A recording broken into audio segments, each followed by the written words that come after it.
progress. Welcome into the Inside Carolina Postgame podcast. Carolina 73-66 over UCLA. We're sponsored by Johnny T-Shirt, johnnytshirt.com. Title of this story is going to be The Love Fest. Sherrell, I'm not quite sure. First of all, I can't remember the last time I saw a Carolina guy shoot as many shots as Caleb Love did. I'm not sure I've seen a Carolina player have a half like Caleb Love just had. 27 points in the second half to lead Carolina. Never felt like Carolina could get over the hump until he just decided to take it on his own. What'd you think? It was a phenomenal performance. People think I'm being hyperbolic here the last few weeks with saying this is some of the best or this is some of the greatest, but you're not going to find a better half really in, maybe Carolina basketball history in the NCAA tournament. I mean, he, like you said, Tommy, put on his back. I mean, we were talking, man, was phenomenal past two games. We were talking about how amazing it was that he had 27 points in those two games, that he was averaging that. He tied his own UNC record for most threes in the game that he shares with Brady Manek and with Marcus Page. So it was just a phenomenal performance. And I think a lot of the, we'll call it suffering that UNC fans did this season, that dealing with Love, play has been consistent at times. I think that his ability to tune out the noise and really just focus on what he does best came through tonight. And what he does best, really make huge, difficult, gigantic three. And that's what he did tonight. I'll share something. So pretty close with his, I was texting with his dad, talking with his dad earlier today. And he called me. He was like, man, I'm just so excited to go. Caleb, good look in his eye. We've been looking at UCLA film since Monday, blah, blah, blah. I was like, well, he said, extremely relaxed. I said, okay, we'll see how that manifests. And the first half, it didn't quite manifest itself the way that I think he intended. But in that second half, man, it just took a couple of layups and then like everything for him. So just a tremendous win for UNC, a tremendous win for Hubert Davis, for his staff, for the plus. I mean, their arguably most consistent player was not 100%. And that's not the way we thought the game was going to go. We thought UCLA's consistent player wasn't going to be 100%. But they fought and they battled. And I think, again, see what happens when you go through the rigors of the ACC. Those games on the road at Louisville, at Clemson, at Duke, at NC State, all that stuff prepared. And it looked rough there for a while, but it just hanging around. And then Love, like he's done all year, made tough shots and took him over the top. He did. And Sherrell, your Wi-Fi is just a little bit weak in and out there, but I certainly get the gist and everything you said, and I agree. Gregory, I don't know if you're going to know the reference, but it must be the shoes, right? Explain to us why it must be the shoes. He switched them at halftime per Ross Martin of Inside Carolina. He was wearing the all-black Space Jams and then switched shoes at halftime. He wore the all-black Space Jams against Baylor as well. And then he pulled out the blue Pantone 11s, and he shot 16 shots in the second half. I think Rel's going to reconnect and come back in here. Hold on, I have to change. Rel, can't just leave me on the fly, Rel. All right, we're good. 16 shots Caleb Love took in the second half. As a team, UNC took 32. He took 50% of the shots, and he made 10 of them. And he scored, what he scored, 27? 27. Which is, 27 is his career high without, like, in a game. And he did it in the second half and put up 30. And it's just phenomenal. And Hubert Davis mentioned it walking off the court, talking to the sideline reporter. I don't remember. I don't know who it was today. But Jamie Erdahl. There you go. And said, I just love his confidence. We needed him tonight, and I just told him at halftime to stay confident. And to what Rel was saying about how relaxed Caleb was, and I get fans aren't – I mean, it's the Caleb Love experience, right? Armando's even said it. We live and die by it sometimes. And it's been a while. I think the last time UNC's lived and died by Caleb Love was probably the Syracuse game. And they lived that game, and they lived tonight. And, I mean, we can find it, and I'm sure Kirshner will have it. But do we know the last the last UNC team to have two separate guys score 30 in the tournament? Can we think of it off the top of our heads? I can't. I can't remember. It's just not a thing. It's not a thing that Carolina's done. The guys don't score 30 often for UNC in the tournament. Two separate in back-to-back games. Before Manek, the last time was Zeller, and that was 2012, I believe. So you're talking about, kind of a once-in-a-decade type deal that's happened twice in a week. Did we think 2 months ago we were going to be talking about this team as a once-in-a-decade team? So let me eat crow. On the positive side, I think I have planted my on how talented this team is since October, and I would not be back down from that. However, after the Pittsburgh game, I came on here with Joey. Tommy was on vacation. I'm not sure where he was. And I said, it doesn't matter if Carolina wins a couple of games because they're not going to do anything of consequence in March. And, let that be a lesson. Is that a direct quote? That's a direct quote. You can go find it from I shouldn't have brought it up, but you can go find it from the post-game podcast after the Pitt game because, they hadn't shown this. And it's just amazing how far they have come as a team to be able to battle. I mean, what was when we talked about the beginning of the season and some of those losses, it was, they get down 7 or 8, they're going to quit and they'll be down 25 in short order. That happened 4 times in the first, 2 or 3 months of the season. And now they were down 9 in Cameron, about to get a knockout punch. They were down 8 tonight, about to get a knockout punch. Baylor knocked them down on on the standing 8, I guess. It saved them. They got back up at 9 and found a way to win. But that is the toughness that Hubert Davis has been talking about for months. And it's really cool to see it manifest itself this way. And now they're going to play for a chance to go to the Final Four, which is just an absurd thought considering where we were, a month ago. UCLA led 64-61 with 1:40 to play, and UNC wins by 7. And Caleb Love happened. Caleb Love. It's back-to-back games that, like, the other team was in control and UNC found a way to win. That's what I mean. Yes, Caleb loves the story here, but that's the second story. Can we agree on that? Let me tell you what the play of the game was. It was Armando Bacot saving that rebound, getting it back in, I believe, to Leaky, who got it to Love, who hit the 3 to tie the game. I said early in the game when Love, it was early in the second half when Love didn't hustle after a 50-50 ball, and I think Jaquez got the big dunk that gave UCLA some momentum. I said, you can't win if you don't get the 50-50 balls like that. And then Bacot made a play like that, and Love turns around and hits the shot that saves the season for Carolina. Just a crazy string of events right there after you mentioned UCLA up 64-61. Caleb Love misses the shot. Bacot saves it back in. Love hits a shot. They miss a shot. Love hits another shot, and then Carolina's on their way. Just a fantastic string there for Carolina, and typifies what Hubert Davis has been preaching all year long. Tommy and Gregory, if you remember this play, let me know. I thought another big one was, and Spanarkel and Eagle talked about it. Brady Manek got frustrated with himself, probably around the under 8 timeout, and Hubert Davis subbed him out for about, I think it was like the 8:38, something, I think somewhere around there. Subbed him out for Puff. Puff played some really good defense for a couple of possessions on Jaquez and Juzang. And by the time Manek got back in, he was rested. I think UNC was down 5 when he went out. And he came back in, hit that 3, and eventually got UNC up 61-60. So another nice little subtle coaching move from Hubert Davis to put in Puff, use his length, use his footwork on the defensive end to get Manek's head back into the game. And then, he hit a huge shot for him too. So when Manek came back in, he missed a 3. Mm-hmm. And he was pissed at himself, as he always is. He ripped off his headband.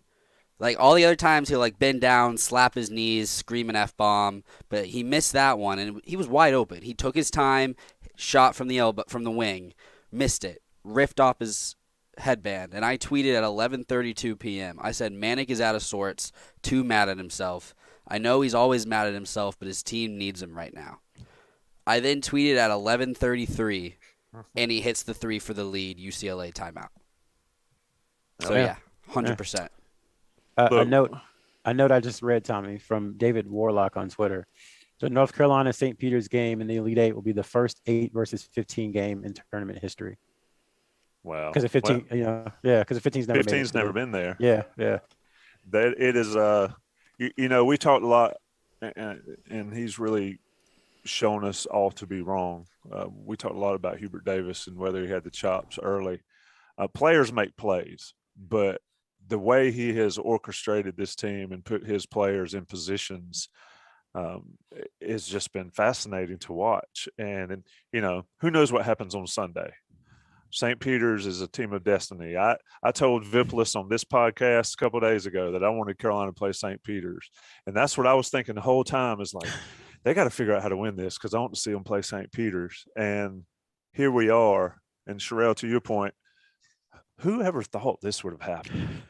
I mean, let's talk a little bit about Leaky Black like we always do, especially over the last month and a half of the season.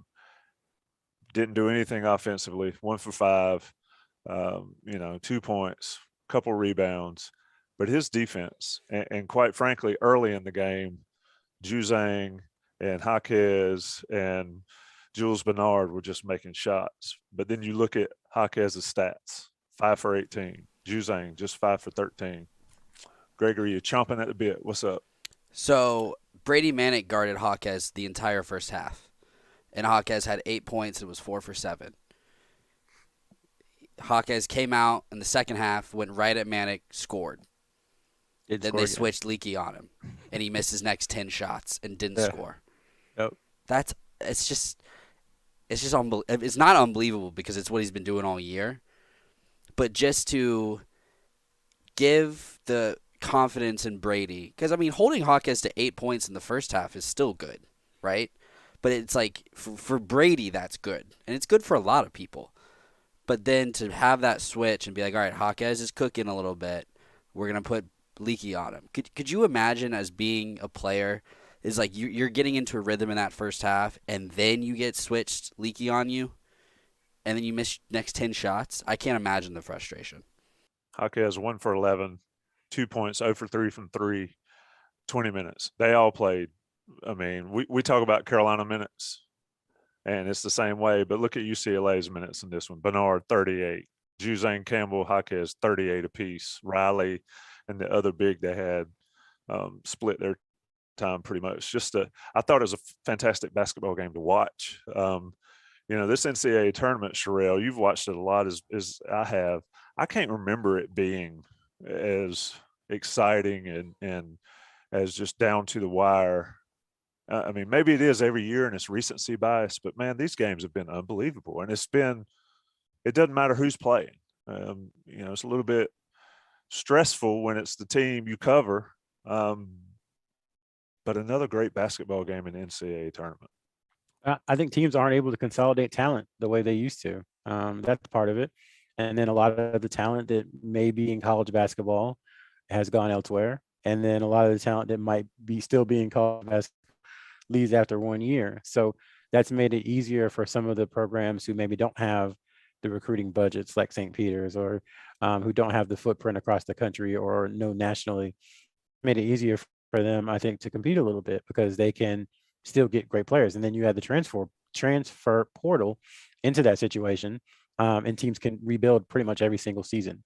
So I think that's definitely a part of it. There's no dominant team. Even the teams with talent maybe don't have the experience. There's not many experienced teams with talent or talented teams with experience, either way you want to say it. So I think that's part of it too. And then it's just there's a lot of good basketball players now, probably more than there were a couple decades ago. So that's part of it too. But yeah, this year has been pretty amazing. I can't, outside of the first round, there haven't been a ton of just beat downs. Usually there's 1 or 2, even on the second. There's like a overmatched 5 against a really good 1 or something like that, and we just haven't particularly seen that this year. And for North Carolina, man, it's just, again, I'm just looking over the box. I'm rambling a little bit as we try to get all of our thoughts together, but you're starting to get some 2017 vibes with the way they're closing games. it was 13-6. They closed the game in overtime against Baylor to 12-2 over the last minute and 45, 46, last 2 minutes, I guess. So you're seeing that, the ability to close.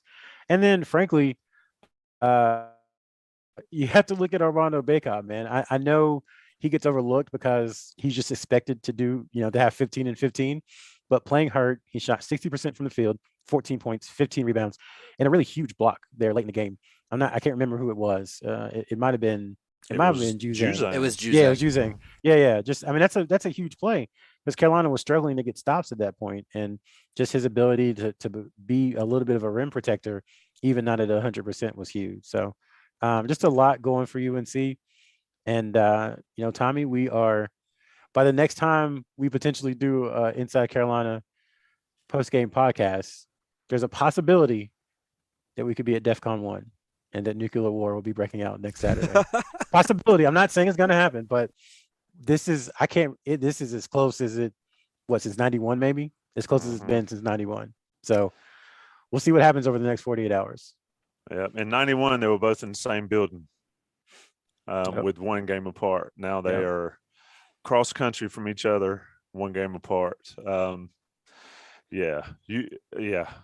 I can't imagine what's going to happen. Carolina and St. Peter's. What do we think about after watching St. Peter's? I'll say this, and we'll preview it more tomorrow, and of course on Inside Carolina Live in less than 10 hours for me and Gregory. Sherrell, when I was watching St. Peter's, it's a great story. I thought they had no shot against Purdue. I mean, I just didn't think they had any shot. Or Kentucky. Well, take away Kentucky game. Take away whoever else they played there. How are they going to beat Purdue with Purdue's size? Purdue doesn't defend. Purdue just doesn't. Yeah, they don't have an interest in defending, and that's been their Achilles heel for the last couple of seasons, and the reason they haven't advanced further in the tournament. I think against St. Peter's, it's just going to be a tough, physical, muck it up kind of game. I would liken it to playing an old school Big East team. They got bruisers. They're going to try and fight you. They might be undersized, but they're not going to back down. So I know that it looks, it's a 15 seed. So in your mind, it's hard to psychologically say, oh, well, there's a chance they could lose that game. But North Carolina absolutely could lose on Sunday. Let's not act like that's not the case. We've seen them lose against teams who have losing records or who aren't playing particularly their best. So they're going to have to get up and rest. Bacot's going to have to hit the training table pretty hard and get ready for Sunday. I will say, we talked about this the last couple of weeks. They're pretty good on these 48-hour turnarounds. I think the only time they've lost on a 48-hour turnaround was the Tennessee game back in November, and then Virginia Tech in the ACC tournament. Both 24 hours. Yeah, both 24 hours. But in 48 hours, they had that stretch where they played, I think it was Saturday, Monday, Wednesday. They won that. They won both of their Saturday, Monday games. The Saturday, Monday stretches, they won both of those, like Louisville and State, and maybe like Louisville and Syracuse or something like that. So they're actually pretty good. And then last weekend, Marquette and Baylor. They're solid on these 48-hour turnarounds. Looking at the Elite Eight, the ACC is going to have 3 of the 8 in the Elite Eight. Is Miami winning? They were up 11 just a second ago. I assume they're going to close that out. All this talk about the ACC being down. I mean, college basketball is played in March and April, and we're seeing how the ACC rolls in that. Seeing how, Hubert Davis has done exactly what Roy Williams and Dean Smith wanted to do every year, is to get their teams peaking in this time of year. Gregory, tomorrow on our show, we've got plenty to talk about, but just your preview of that show, and also, is there a rule, and I want to ask you both of this, is there some sort of rule that says R.J. Davis and Caleb Love can't do it both in the same game? The only time they've done it was Duke. Yeah. The only time they've done it was at Duke. You got even 30 Duke, one night, 30 the next. Even at Duke, they didn't shoot particularly well, though. It was more driving and dishing. There hasn't been a game in a long time where both of those guys are hot. Yep. Yeah. It's just it's crazy. Look, before you talk, shout out to the 662 people in here with us live watching. Yes, sir. Late night. Wow. Rolling. Go ahead, Gregory. Yeah, this is the most people we've had since Roy retired, which is pretty cool. That was like our second ever live. We had 1,000 people for that, rightfully so. Also, did you guys see Roy when Caleb iced it? He was just like, yeah. It was classic. It is. Yeah, it's just been crazy. I'm gonna rip off some stats here. UNC entered this game holding their last 9 opponents to 40.7% shooting. UCLA shot almost 50% in the first half, but then missed, I believe, 12 of their last 16. Missed 11 of their final 16. So really locked it in when it mattered most. Caleb Love is the first Tar Heel to score 27 in the second half since Luke May scored 27 in 2018 against State. It was just State. Yeah, right. Let's see here. It's Armando's 28th double-double. He is one shy of tying Tim Duncan's all-time ACC record. Hold on, I had one more. Get it out, man. We almost got 700 people. We're gonna break the bank. Right. Oh, you talked about St. Peter's. I wanted to move on to them for a little bit. Someone asked any early preview stuff. I think it was you, but also in the chat. Doug Eddert, the guy with the stash, the white guy. He is leading we have over 700 now, so that's cool. He's leading the NCAA tournament in points per possession scored at 1.34 and is shooting nearly 70% on ball screens. So that's something to watch. And he was cold in the first half tonight and then kind of got going a little bit in the second half. But yeah, he's leading the tournament in points per possession at 1.34, although that doesn't include what Caleb just did. So, well, it is Carolina 73-66. We got anything else? We need to let everybody watching go to sleep so they can come up and watch us again at 10 a.m. But what else you got to close us out, Sherrell? Hold on, before Sherrell goes, because I want him to end. Dude, you can't cut Sherrell off. He didn't start talking. I didn't cut him off. Technically. RJ Davis and Caleb Love are the first pair of UNC basketball teammates to notch 30-point games in a single NCAA tournament. There you go. Never happened. Brady Manek would have been the third, so that would have been the first time there was 3, but, the official got in his feelings when they were up 25. First time ever. Yeah, I mean, there's been a lot. And we have to weight this, too. Like, there's not been many teams, but there's only been 4 guys doing the majority of the scoring. I mean, those 4 guys accounted for, 96% of the points tonight? I think Puff had 2 and Leaky had 2. Is that right? And then it was just those 4 guys? When did Leaky have his 2? I don't remember. I really don't remember. I think was it a putback? A putback or a layup at some point. Okay. So you had those 4 guys with 69, and then Leaky with 2 and Puff with 2. Who's your non-Caleb Puff Johnson's player of the 2 game? Were huge. Yeah. Who's your non-Caleb player of the game? Yeah. Leaky Black. Yeah, Leaky. I mean, you look at the numbers for Juzang and Hawkins in the second half. I mean, they were like, I'll look it up right now. I don't know why I said look it up like I don't have the stats right here. Juzang 2. Hawkins and Juzang combined for 3 for 19 in the second half. Yeah. Remember all the talk about Love and RJ Davis in the first half, 3 for 15 or 17? 3 for 15. Or what it was. Yes, 3 for 15. Yep. So 2 of their big 4 did the exact same thing in the second half. So my message to Carolina fans and Inside Carolina subscribers is to enjoy this. I know that there are other things at play that may make you not want to enjoy this as much, but these things are fleeting. If anything that we've learned from the last, I would say 5 or 6 years, is that these are kind of opportunities, even in a place like UNC, don't come along often. I mean, Roy Williams, as great as he was, after 2017, they just had trouble winning in the NCAA tournament. So just cherish this because this is special. This is kind of unprecedented going back to Bill Guthridge, even though he had a much more talented team than Hubert Davis has right now. But just enjoy it because once it ends, this group of Carolina players will never be together again because some will be leaving, some will be graduating, some will have other interests. So at most, we know there's at least one more game with this team. So try to enjoy it and don't worry about other things. Just enjoy this Carolina team because they have given the fan base, probably the biggest regular season win in Carolina history. And now one of the most rewarding / fun / surprising runs in the NCAA tournament that Carolina's had in a long time. Yeah, 714 people watching us at the moment. 720 jumping around. It's been fun to talk about this stuff. It's been fun to come on these shows and do these post-game podcasts. Somebody mentioned on the board, it's always easier to talk about it when the biscuit goes in the basket. Well, you're absolutely right, because there was a time tonight I was thinking, what are we going to talk about now? And Gregory wants to do this thing live. Good Lord. And should we just go until 10 a.m.? Let's just do it. Yeah. Let's just have live stream. You're going to live stream me sleeping here shortly. People do it all the time. Well, I got more stats for you before we get off here. Go ahead. Give us some more stats. And let me do this. Shout out to Johnny T-Shirt, JohnnyT-shirt.com. Everybody in this chat that's watching, 733 people watching right now, get on JohnnyT-shirt.com and order something. They've got those jerseys. They've got the NIL stuff. Order something from Johnny T-Shirt. Do that for us and do that for them.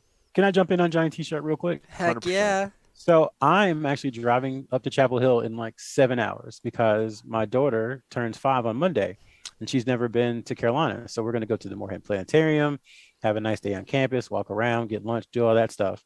And you know where she said she wanted to go because she wanted to get some Carolina stuff? Where do you think she said?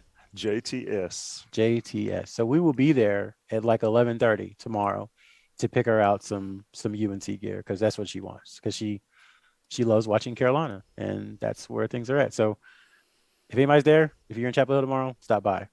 Sounds like an autograph signing coming up. Not at all. You get my daughter's autograph. Right there on the bench outside Johnny T-Shirt. That's the one you want. You want hers. She's a rock star. You want hers. That is awesome. But yeah, they're great. They're great friends of Inside Carolina. So take care of them. I mean, like us and review us and rate us and all that stuff, but also hit up Johnny T-Shirt. What you got? Dewey, Gregory. Hopefully we talk to Dewey in the morning. Yeah. I expect all 700 plus of y'all to be back at this YouTube channel tomorrow morning at 10 a.m. If you're not too hungover, that is. But even if you are, great. My voice, Tommy's voice. Great recovery. Wouldn't you say so, Tommy? Absolutely. It gets lower and lower the more I talk. So. Can you guys, a little trivia for you. Can you name the last UNC player to have 30 in the Sweet 16 or later? Al Wood. What year would that have been? 81. He Close. had 40 in the Final Four. I was going to Close. say Walter Davis. Also in the 80s, yeah? Late 70s. J.R. Reed in 87. J.R. Reed. Okay. Oh, I was there against Notre Dame. Notre Dame, yeah. Yep. He did it in the Sweet 16. I was in the building, and then Ronnie Cycli happened. Oh, my gosh. Kenny Also- Smith actually. Kenny Who's Smith actually. They had I don't Sherman know. Douglas. I was Sherman Douglas, negative yeah. 11 years old in 87. Dude, I'm going to go ahead and tell you, as much as you like sports, you missed a heck of a decade or two there. Oh, I believe it. 70s, 80s, and early 90s. I know you were alive in the early 90s, but you don't remember it. I wasn't It alive was- in the early 90s. You were born in 98. That's right. Yeah. He does not even, Sherrell, fun fact to folks listening, Gregory doesn't even remember when Vince Carter, Nope. Antoine Jameson, Jerry Stackhouse, and Rasheed Wallace played The for Carolina. only Vince Carter I've ever seen was when he played for the Hawks at the end of his career. The Hawks. That is All right, absurd. it is really, we're getting tired. Hubert Davis is the 9th head coach ever to make the Elite Eight in his first year. He needs to be Steve Fisher. A few more games to do it. Bacot can set the record, I guess, can tie the record, Tim Duncan's record on Sunday. Carolina, St. Peter's. I don't know if they've announced the time. I saw the times for tomorrow's games. But at any rate. I had assumed it was going to be 5:05 until St. Peter's won, and now I'm not so sure. Because it's going to be Kansas, Miami, and then UNC, St. Peter's. Yep. I think Carolina might be the early game, honestly. UNC Duke Final Four. It could happen. I mean, that's what I'm saying. We're at DEF CON 2. We're preparing the nukes, and we've got the Warbirds ready to go, and we're 2 wins away from that happening. And yeah, that would be something. I think that's all I can say about that. Carolina is 5:05. According to ESPN, Carolina is 5:05 on CBS. Okay. They are I can do 5:05. 8-point favorite out the gate. Tommy, are we Let's driving get it. up after the show tomorrow? I've been asked already multiple times from the people already in Philadelphia. We'll talk. I do think, and to our subscribers, if you, a lot of people say, how can I impact this? How can I help UNC? Well, this is an opportunity. There's going to be tickets available. So if you have the financial means and the ability to drive up to Philadelphia, which is not a long drive from the Triangle, you'll be able to find a ticket, and you can make that a really comfortable environment for UNC, I think. Yeah, it's going to be fun because it's going to be Carolina versus the world when St. Peter's is out there. Mm-hmm. Let's get out of here. Johnny T-shirt again, our sponsor. Gregory Hall running it. Sherrell McMillan. Appreciate you staying up late on the patio, on the screened-in porch. Don't hear the birds chirping. I guess even the birds are asleep. Carolina wins 73-66. Caleb Love drops a 30-piece on the Bruins. We'll talk to everybody again tomorrow. Inside Carolina Live right here on this YouTube channel and on WCHL 97.9 The Hill. Joey Powell, Gregory Hall, myself. Sherrell's welcome to call in if he wants. We'll make it a big old party. I might just drive over to the studio. Oh, that's even better. Sherrell McMillan in live. You can't tease us like that. Yeah, really. Bring biscuits. Bring your daughter. Y'all wouldn't get a word in, so you don't want that. You weren't gonna say a word in. They don't want to listen to us anyway. Yeah. All right, boys, we're getting out of here. Everybody watching, listening, appreciate it. Thank 676 people. Thank you for joining us. We'll be back post game about 7:30 on Sunday. We'll see what we have to talk about.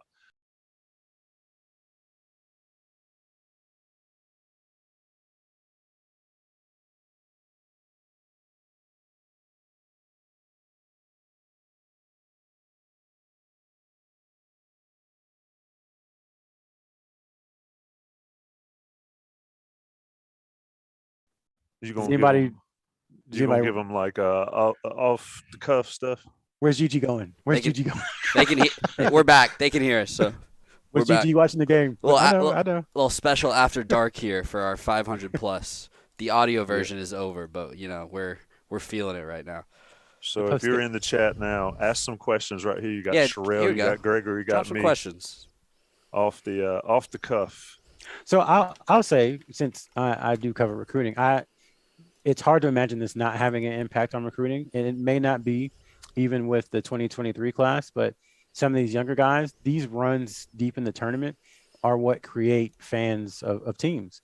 If you talk to the guys like Justin Jackson, Joel Berry, Theo Pinson, Nate Britt, the guys who came along in 2013, 2014, 2015, they remember watching Tyler Hansbrough and Danny Green and all those guys play so many huge games during their Carolina career. And that was one of the reasons they, one, became fans, and two, ended up enrolling at UNC. So these runs, one individual game isn't valuable, but these deep runs are hugely important for recruiting, in that not only do they create fans, but they also show the style of play that UNC has. And that I think you've seen UNC made a concerted effort to kind of put that out there. Like, if you're a big guy, why wouldn't you want to come play in the system? And it's true. And, the more they keep winning, the bigger the stage gets, the more people watch. And that's how I don't want to say turn recruiting around, because it's not like recruiting is bad, but that's how you get in with some of these elite guys who are still going to go to college. Let me ask you a question, Sherrell, and you mentioned it there. What is how big an impact is the style of play that Hubert Davis is playing or using? How big an impact is that on the recruiting trail in and itself? Oh, it's huge, because that was the thing against Carolina, was that Roy Williams, even though he wins 70-some% of his games and wins titles, he's going to put out two lumbering bigs out there. They're going to clog the lane. You, as a wing or as a stretch forward, don't have space to do anything. And you're secondary, because the goal of the entire offense is to rebound and get the ball in the post. And so they fought that for a long time. And, players went there sometimes in spite of it, just because they liked UNC. And I think now, with Brady Manek, with the way that Bacot is playing, with the way Dawson Garcia played when he was at UNC, they see the freedom that, those players have. Even the guards, they see the freedom that the guards have. They see the pick and rolls. They see the advanced NBA stuff. And they're like, okay, this is how basketball is played. When I watch the Warriors, they're running some of the same stuff. And so that's important, because everybody's goal is to get to the NBA, even if we know, 90% of them aren't never going to play there, but that's everybody's goal. So if you can show on tape over the course of what now, 36 games, 35 games, what your offense looks like and that it's evolved. That is big on the recruiting trail. How much does a performance like we've seen from Carolina's guards, specifically Caleb Love, because I remember they mentioned the NBA there, and they were like, Caleb Love will certainly be playing there at some point. How much does a performance like this weigh versus some of the bad that gets put on tape by players? How does the league look at, compare and contrast that stuff? Oh, I mean, they'll take it into consideration, but I mean, I don't think ultimately it's a huge factor. We've seen guards as good as Caleb or better than Caleb kind of go super in the NCAA tournament, and it doesn't really impact their NBA future. Because frankly, it is a bit of a different game. You can run some of the same actions, but the shot making is just at a different level in the NBA. The movement is more precise. The speed is quicker. So I don't know that really it changes anything. Maybe it gives a GM or a talent evaluator just additional tape to say, hey, maybe we need to take another look at this guy. But I don't think anybody's going to say, oh, he had 6 threes against UCLA in the Sweet 16, so let's go draft him. It's not that drastic, but it certainly doesn't hurt. Well, I just remember, what's his name? J.R. Smith went off in the McDonald's game, and he was good, but he went off in the McDonald's game, and then he blew up after that and went straight to the league. Well, he had like, once every 5 or 10 years type athleticism, like, combined with the ability to shoot, out of the gym. So I think that's probably part of it, but it certainly won't, again, it won't hurt Caleb at all to put up good tape against good teams, because that was kind of the rap on him earlier in the season. When you go back to Tennessee and you go back to Purdue and you go back to Kentucky and you go back to the first Duke game, he struggled against really good competition. And now you're seeing him, play better over the last month against some of that same good competition. Gregory, you got anything for Rev before I get out of here? Because I'm tired. A couple of things here. Shout out to G's Paninis in the chat. He says he's a U.S. Army paratrooper stationed in Europe, and it's 5:30, and he pulled an all-nighter to watch us live. So, oh, that's awesome, man. Thank you for your service. Stay safe out there. Absolutely.